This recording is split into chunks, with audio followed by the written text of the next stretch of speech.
प्रमुख न्यूज. इद्रिस नाईकवाडी म्हणजे ढोंगी बाबा. जमील बागवानांचा घणाघाती आरोप. 2 वर्षांच्या आमदारकीच्या मुद्द्यावरून थेट राजीनाम्याची मागणी. मिरज. आमदार इद्रिस नाईकवाडी हे ढोंगी बाबा असून आरोग्य शिबिरांच्या माध्यमातून केवळ दिखावा केला जात आहे, असा घणाघाती आरोप राष्ट्रवादी काँग्रेसचे शहर जिल्हा कार्याध्यक्ष जमील बागवान यांनी केला आहे. मिरज येथे प्रसारमाध्यमांशी बोलताना बागवान यांनी आमदार नाईकवाडी यांच्यावर गंभीर आरोप केले. स्वर्गीय उपमुख्यमंत्री अजितदादा पवार आणि मुस्लिम समाजाला नाईकवाडी यांनी फसवले असून मुस्लिम आणि अल्पसंख्याक समाजाच्या प्रशासनासाठी 2 वर्षांसाठी आमदारकी देण्यात आली होती, असा दावा बागवान यांनी केला. मात्र 2 वर्षांचा कालावधी संपल्यानंतरही नाईकवाडी आमदारकीचा राजीनामा देत नसल्याचे आरोप त्यांनी केले. यावेळी बागवान यांनी आमदार इद्रिस नाईकवाडी यांच्या भाषणाची व्हिडिओ क्लिप पत्रकारांना दाखवली. या क्लिपमध्ये 2 वर्षांसाठी आमदारकी देण्यात आल्याचे नाईकवाडी यांनी सांगितल्याचा दावा बागवान यांनी केला. तसेच नाईकवाडी यांनी राष्ट्रवादी काँग्रेसच्या विरोधात काम केल्यामुळेच राष्ट्रवादीचा महापौर होऊ शकला नाही, असा गंभीर आरोपही बागवान यांनी केला. महानगरपालिका निवडणुकीत प्रभाग क्रमांक 6 मध्ये काँग्रेसच्या, प्रभाग क्रमांक 5 मध्ये राष्ट्रवादीचे उमेदवार करण जमादार यांच्या विरोधात तर प्रभाग क्रमांक 7 मध्ये भाजपाच्या बाजूने काम केल्याचे दावा त्यांनी केला. मुस्लिम समाजातील बहुतांश लोक अजितदादा पवार, सुनेत्र पवार आणि पार्थ पवार यांच्या पाठीशी असल्याचे सांगत संपूर्ण मुस्लिम समाज आपल्या पाठीशी असल्याचा दावा नाईकवाडी करत असल्याचा आरोपही बागवान यांनी केला. यापूर्वी माजी मंत्री जयंत पाटील यांनी इद्रिस नाईकवाडी यांनी फसवल्याचा आरोप बागवान यांनी केला. त्यामुळे नाईकवाडी यांच्या भूमिकेवर प्रश्नचिन्ह उपस्थित करत 2 वर्षांसाठी आमदारकी दिली असेल तर राजीनामा का देत नाही, असा थेट सवाल जमील बागवान यांनी उपस्थित केला आहे. दरम्यान जमील बागवान यांनी केलेल्या सर्व आरोपांवर आमदार इद्रिस नाईकवाडी यांची प्रतिक्रिया अद्याप समोर आलेली नाही. घरप्रमुख न्यूज. ते स्वर्गीय अजितदादा पवार यांच्या जयंतीनिमित्त आमदार इद्रिस नाईकवाडीनं जो आरोग्य शिबिर घेतलं आहे ते एक ढोंग आहे. आमदारकी वाचवण्यासाठी घेतलेलं हे आरोग्य शिबिर आहे. स्वर्गीय अजितदादा पवार यांनी अल्पसंख्यावर, खास करून मुस्लिम समाजावर जास्त प्रेम करत होते. सभागृहामध्ये अल्पसंख्याचा एकही आमदार नाही, मुस्लिम समाजा एकही आमदार नाही. अजितदादा पवारला 2 वाटेला आमदार आले, त्यातले एक आमदार मुस्लिम समाजा अल्पसंख्याला इद्रिस नाईकवाडीला दिलं. इद्रिस नाईकवाडीला आमदारकी दिल्यानंतर 1.5 वर्षाच्या कालावधीमध्ये आमदार इद्रिस नाईकवाडीने सभागृहामध्ये मुस्लिम समाजासाठी व अल्पसंख्याच्या समाजासाठी एकही कुठला प्रश्न मांडला नाही. म्हणून कैलासवासी अजितदादा पवार इद्रिस नाईकवाडीवर नाराज. त्याच्यानंतर 9 डिसेंबरला दादा मिरजेमध्ये आले. महापालिकेची इलेक्शन होती, निवडणूक होती. त्या निवडणुकीमध्ये शरद जाधवच्या घरी मी, दादा आणि कार्यकर्ते थांबले होते. दादाने मला विचारले, अरे जमील इद्रिस का विरुद्धमध्ये काम करतोय का? मी म्हटलो दादा होय. ठीक आहे, मी संध्याकाळी त्याला सांगून जातो, उद्या तुम्ही मला जरा फोन करून सांगा दुरुस्त झाल्या का नाही. ठीक आहे म्हणतो. दुरुस्त का झालेला नाही. 10 डिसेंबर होतं, रॅली आमची होती. मी दादाला याला फोन लावलो. त्यांचं पीएचं नाव होतं चोबील म्हणून. चोबील मला फोन म्हटले, दादा पण रॅलीमध्ये आहे, तुम्हाला एक 10-15 मिनिटात फोन करतो. मग चोबील पीएचा यांचा फोन आला. दादा मला म्हटले, जमील बाबा बोला. मी म्हटलो, साहेब सुधारणा काय झालेलं नाही, दुरुस्त काय झालं. काय म्हणता? माझ्या पक्षाच्या विरुद्धमध्ये काम करता, मला असं चालणार नाही, असं रागाच्या भरात बोलून त्यांच्या पीएला म्हटले, लाव रे इद्रिसला फोन. इद्रिसला फोन लावलं गेलं. त्याने त्यांचं बोलणं झालं. 11 डिसेंबरला इद्रिस भाईने आपल्या ऑफिसमध्ये पत्रकार म्हणजे मेळावा घेतला. कार्यकर्त्याला बोलवलं आणि एक ढोंग म्हणून, हिला म्हणतात की ढोंगी बाबा म्हटलं तर पण का वावं ठरणार नाही, एक ढोंग म्हणून राष्ट्रवादीचे 4 नगरसेवकाला बसविलं आणि माझा पाठिंबा म्हणून व्हिडिओ शूटिंग काढून अजितदादाला पाठवण्यात आलं.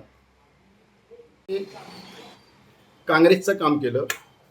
प्रभाग क्रमांक 7 मध्ये BJPचं काम केलं. प्रभाग क्रमांक 5 मध्ये करंजी आमदारच्या विरुद्धमध्ये काम केलं. खरं बघायला गेले तर दादाला इद्रिसभाईकडनं फार मोठी अपेक्षा होती आणि इद्रिसभाईने जर दादाचा मान सन्मान ठेवून पक्षाचं काम बरोबर इमानदारीने जर केलं असता तर आज महापौर राष्ट्रवादी काँग्रेसचा त्या ठिकाणी बसला असता. ज्या माणसानं ज्या दादानं आमदारकी दिली की मुस्लिम समाजाने अल्पसंख्याक समाजाचा फायदा होऊ दे म्हणून, सभागृहामध्ये विषय मांडू दे म्हणून, त्या माणसानं दादाच्या विरोधमध्ये जाऊन, पक्षाच्या विरोधमध्ये जाऊन काम केलं. 27 जानेवारीला दादाचा वेळ घेऊन मी दादाला भेटायला गेलो.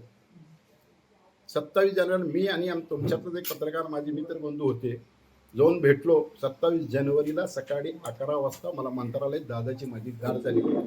माझं काय काम होतं मी दादाला देतो. दादाने वाचून बघितलं. जमील बरोबर आहे. दादाने मला सांगितले, जमील सांगलीतले एक 4 पदाधिकारी माझ्यापाशी बारामतीला आलेले होते आणि इद्रिस नायकवाडी बद्दल मला सगळं तिने काय सांगायचं ते सगळं सांगितलं. 10 किंवा 11 फेब्रुवारीला तुम्हाला फोन करतो या आणि आपण काय ते बघू. याचा अर्थ असा आहे की 10 किंवा 11 तारखेला दादा इद्रिस नायकवाडी यांचा राजीनामा घेणार होते. मुस्लिम समाजाला खास करून मुस्लिम समाजाचा कुठलाही लहानचा लहान कार्यकर्ता असो किंवा मोठा कार्यकर्ता असो, दिलेला शब्द हा पूर्ण करत असतो. इद्रिस नायकवाडीनं 2010 साली जे महापौर पद जयंतराव पाटील साहेबांनी तिला दिलं, 1 वर्ष किंवा 1.25 वर्षासाठी दिलं. ज्या वेळेला राजीनामा द्यायची वेळ आली तेव्हा पसरी खाल्ले गेले. दादा पवार यांनी तिला 2 वर्षासाठी आमदारकी दिलेली होती. त्याचा साक्ष मी आहे, माझ्यापाशी रेकॉर्डिंग आहे. स्वतः इद्रिस नायकवाडीनं मला दादानं 2 वर्षासाठी आमदारकी दिली, त्यातलं 1 वर्ष पूर्ण झालेलं आहे असं तिनं या भाषणामध्ये सांगितलेलं आहे. जर दादाची खरं जयंती करायची असेल, दादावर खरं तुमचं प्रेम असेल तर अजून सुद्धा वेळ गेली नाही. मुस्लिम समाजाला न्याय द्यायचा असेल तर अजून वेळ गेलेली नाही. अजून सुद्धा तुम्ही जाऊन राज्यपालकडे राजीनामा देऊ शकता, वहिनीकडे राजीनामा देऊ शकता. तर मुस्लिम समाजाची कुठेतरी किंमत आणि कुठं अल्पसंख्याची किंमत कुठेतरी पाहिजे. ज्या माणसानं तुम्हाला एवढं आमदारकी दिली त्या माणसाला तुम्ही बसवता. मुस्लिम समाजाने अल्पसंख्याक समाजाला न्याय मिळवण्यासाठी तुम्ही दिला. 1.5 वर्षात कुठलं काम केलं नाही. महापालिकेच्या विरुद्धमध्ये गेला, दादाच्या विरुद्धमध्ये गेला आणि मुस्लिम समाजाचं नाव बदनाम करायचं जर काम कोणी केलं असेल ते आमदार इद्रिस नायकवाडी. जयंतराव पाटलाला फसवलं, अजित दादाला सुद्धा फसवलं.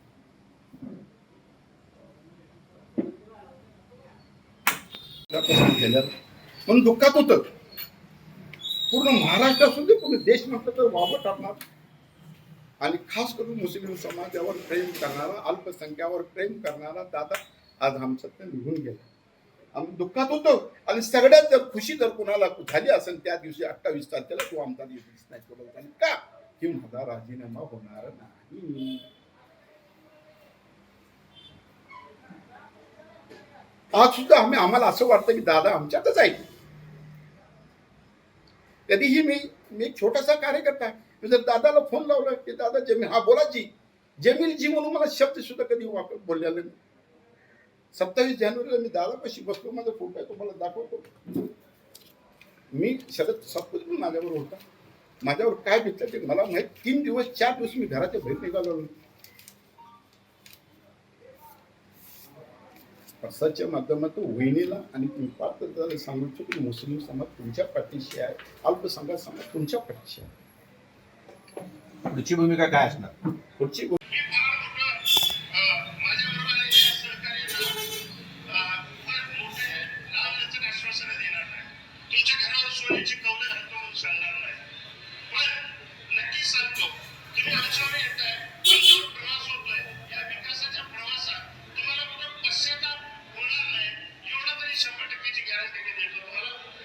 दादांना मी सांगतो की या 2 वर्षाच्या काळात 1 वर्ष आता आमदारकीचं पूर्ण पहिला अजितदादा पवारपाशी पण पत्र दिलेलं आहे आणि पार्थदादापाशी पण पत्र दिलेलं आहे, वहिनीला पत्र जिल्ह्यातले दिलेलं आहे. पदाधिकारी एकत्र येऊन या विरोधात काय तक्रार करणार 100% पदाधिकारी सगळं मला सांगितलेले आहे. जमील भाई तुम्ही कळवा, तुमच्या मित्रांना आहे काय, आणि खरं बघायला गेलं तर हे बघा, तुम्ही माझ्यापाशी रेकॉर्डिंग आहे, तुम्हाला दाखवतो. स्वतः इद्रिस नाईकवाडी सांगितलं की मला दादानं 2 वर्षासाठी आमदारकी दिलेली होती, त्यातलं 1 वर्ष गेलेलं आहे.